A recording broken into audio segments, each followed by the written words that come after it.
Welcome you all. Today we are going to discuss normal vibrations of carbon dioxide molecules. Molecules of more atoms are vibrate in more complex models. One molecule can vibrate in different ways. Each one of these various motions is known as normal vibration mode. Here it is carbon dioxide molecule. It is a linear triatomic molecule. So n equal to 3. This molecule has 3n degree of freedom. Vibrational degree of freedom for linear molecules is equal to 3n minus 5. Here you put n equal to 3 and 3 into 3 minus 5. This is equal to 9 minus 5 is equal to 4. Therefore, this carbon dioxide molecule has four normal modes of vibration. They are symmetric stretching, two symmetric bending or scissoring vibrations, asymmetric stretching vibration. First we see symmetric stretching. This symmetric stretching is labeled as nu1. Here, the arrow represents the relative atomic displacements. Here, it is a partial charge separation due to the O atoms at the end. So, here magnetic moments are cancelled and the molecule become non-polar and no dipole moment is developed during the vibration. Hence, the molecule is infrared inactive and this mode occurs at the wave number of 1330 per centimeter. Then, here it is a symmetric bending vibration. This mode of vibration is labeled as nu2.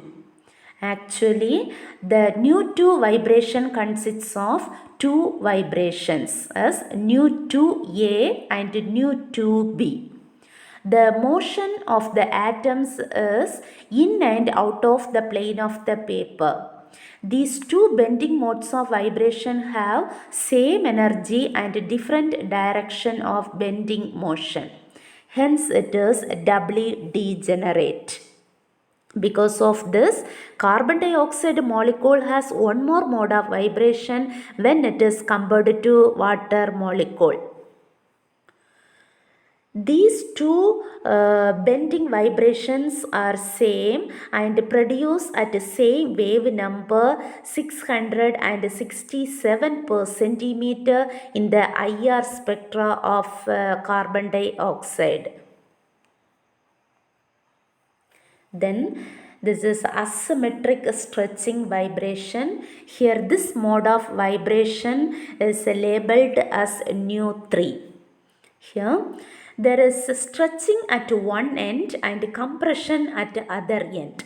This produces a change of dipole moment and this mode fit in changing electric fields of the external radiation and hence the molecule is infrared active and this mode show a absorption band at 2350 per centimeter in IR spectra of carbon dioxide. Here, this is the spectra of a carbon dioxide molecule. Here it has two peaks, one at 2350 per centimeter. This corresponds to asymmetrical stretching. And the other peak observed at 667 per centimeter. This corresponds to two bending vibrations and they are produced at same wave number. Here, stretching vibrations are generally require more energy than bending vibrations. So, they occur at higher frequencies and wave numbers. Then, molecules having more vibration modes are apt to interact with electromagnetic waves. The infrared radiation is absorbed and emitted by carbon dioxide molecules and it is not by oxygen and nitrogen molecules. The ability of absorption of infrared waves makes carbon dioxide a greenhouse gas. Thank you.